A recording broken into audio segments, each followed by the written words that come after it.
O Metallica acaba de lançar um novíssimo álbum intitulado 72 Seasons. E eu ouvi esse disco com muita atenção e eu trago aqui nesse vídeo a minha opinião a respeito desse disco, que vai causar muita controvérsia com os fãs mais radicais da banda. Presta atenção.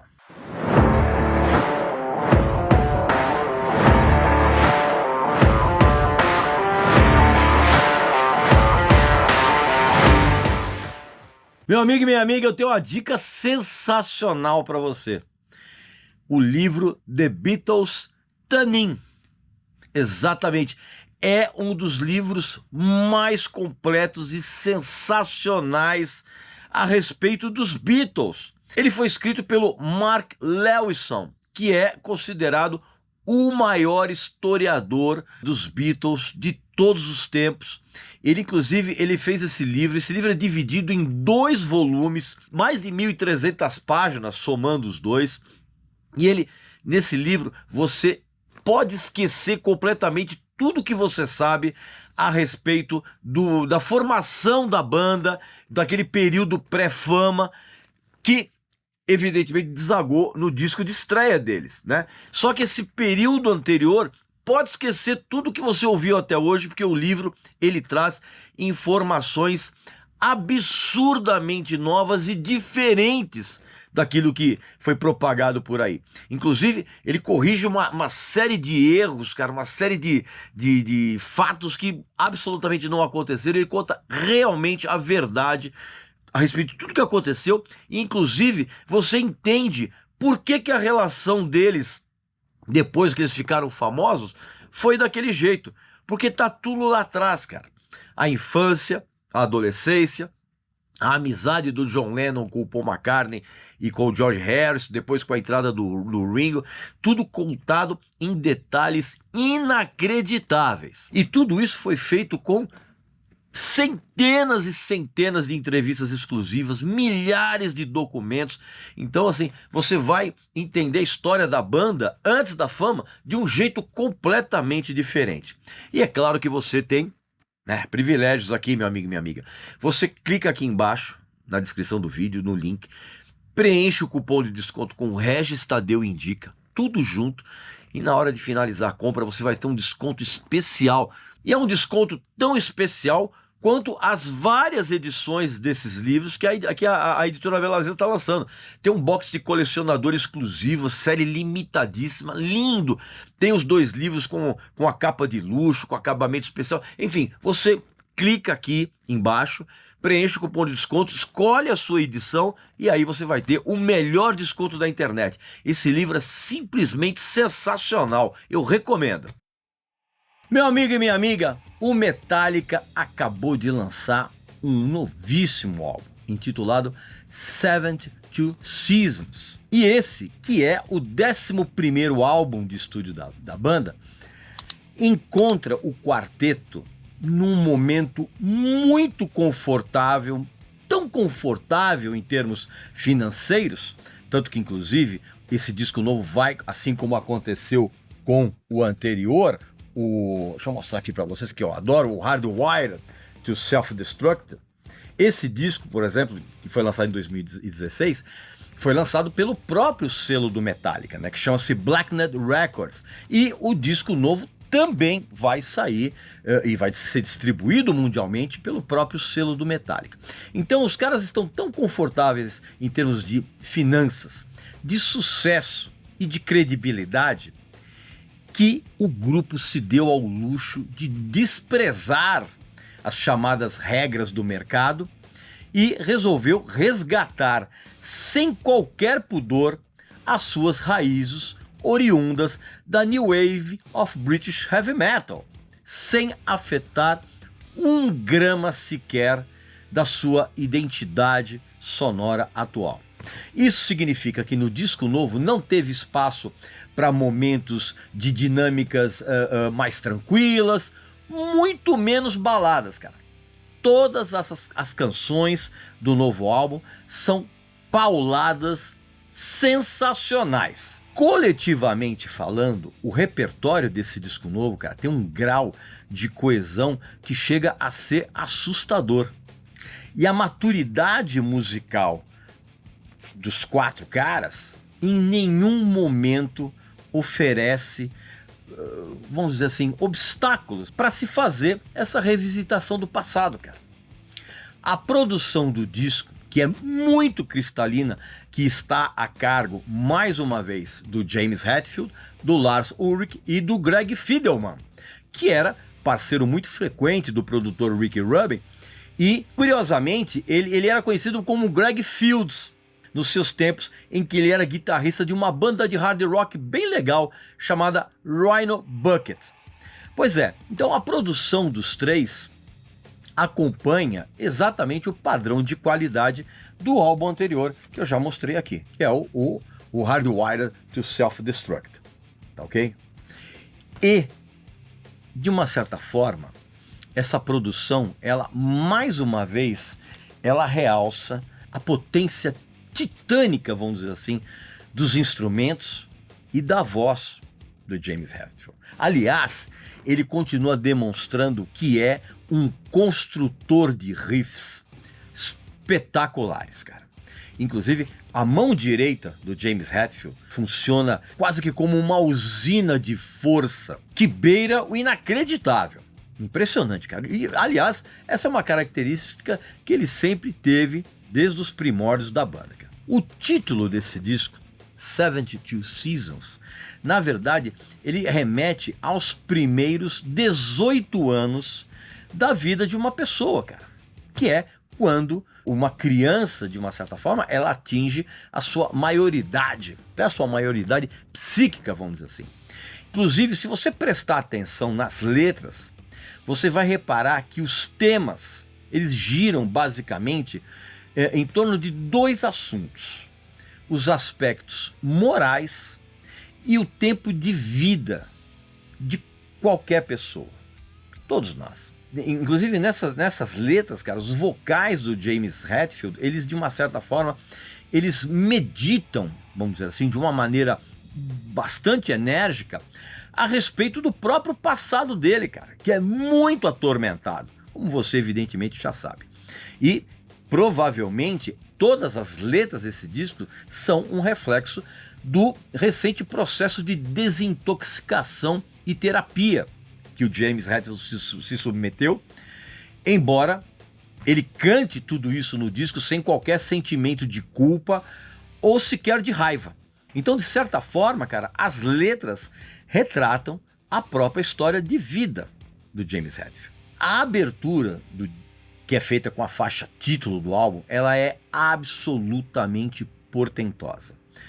Essa faixa título, ela tem riffs de guitarras magistrais e tem uma alternância de andamentos, entre andamentos um pouco mais rápidos e outros mais cadenciados, e isso faz com que a canção se torne uma espécie de ponte entre o thrash metal da época do Kill 'Em All, tá?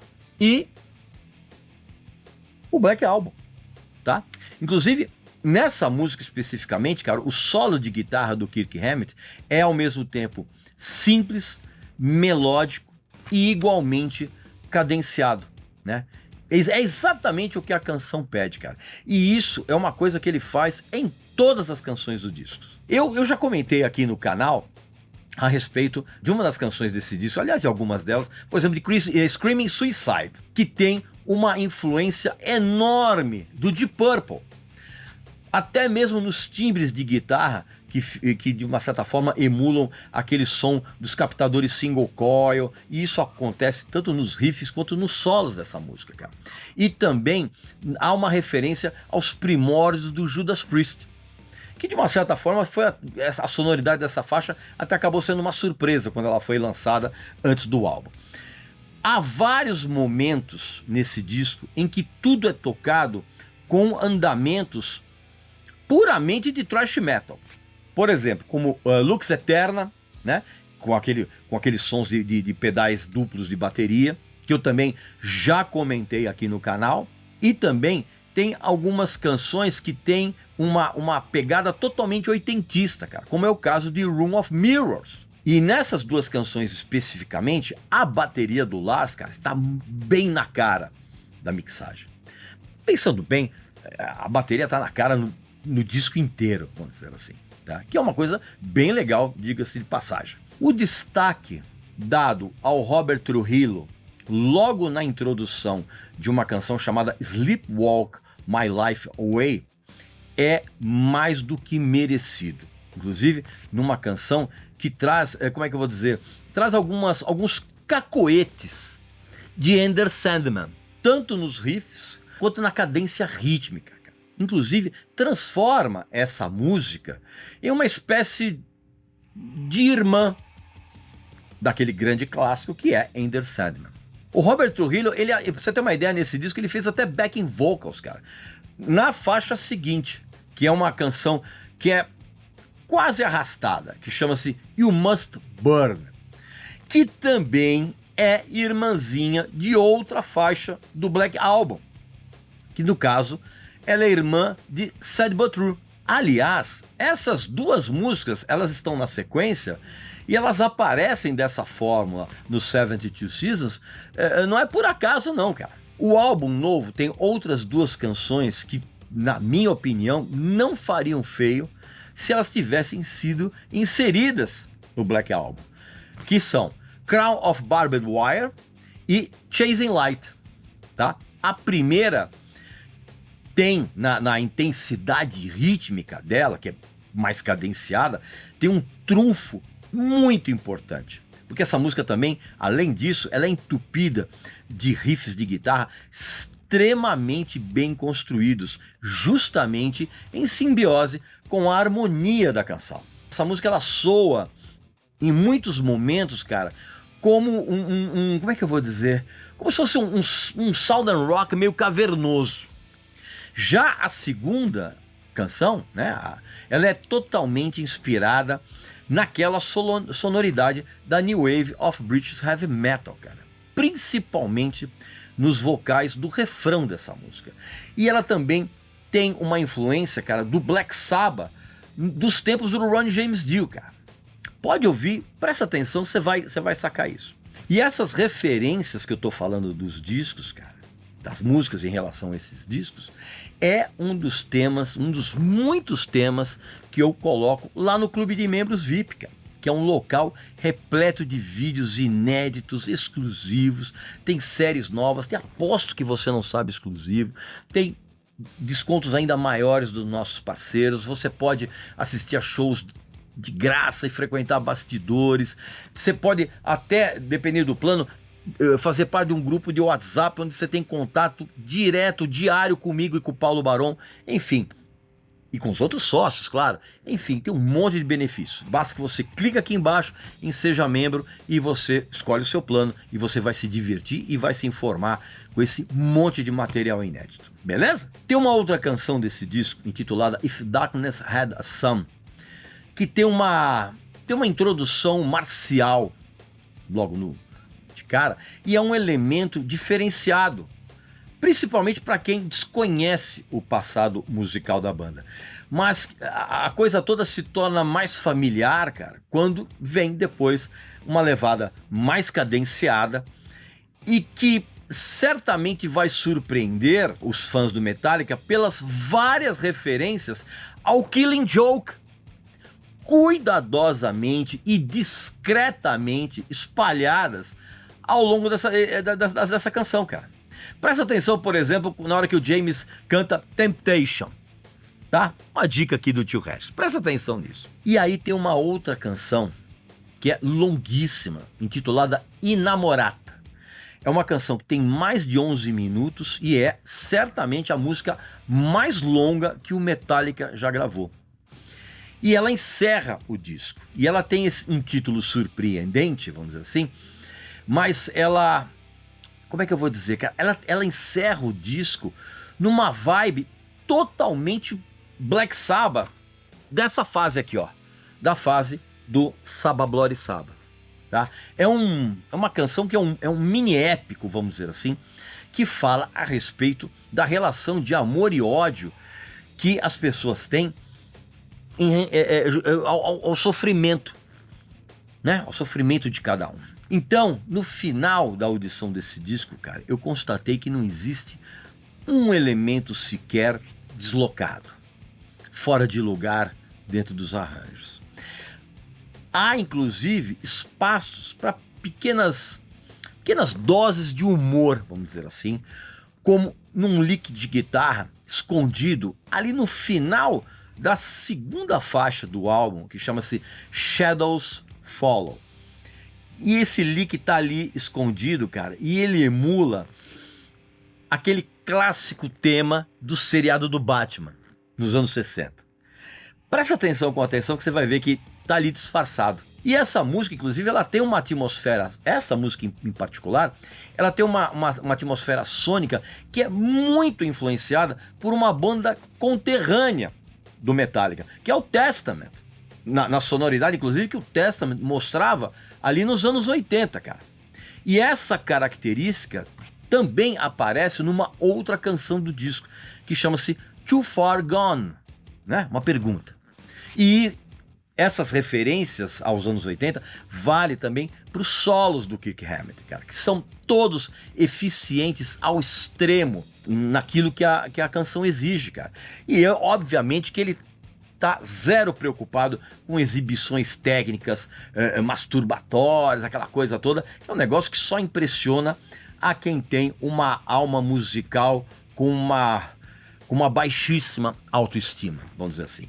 E aliás, esses solos do Kirk Hammett, eles realmente permeiam todas as canções do álbum e com uma eficiência muito legal.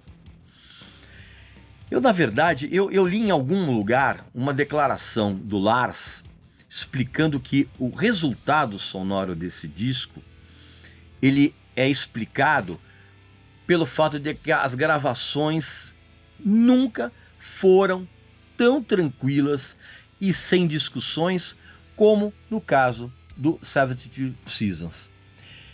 E quando você olha os créditos das composições desse disco, você vai perceber que inclusive tem várias canções que tem o Kirk e o Robert Trujillo como co-compositores, ao lado do Lars e do James, cara.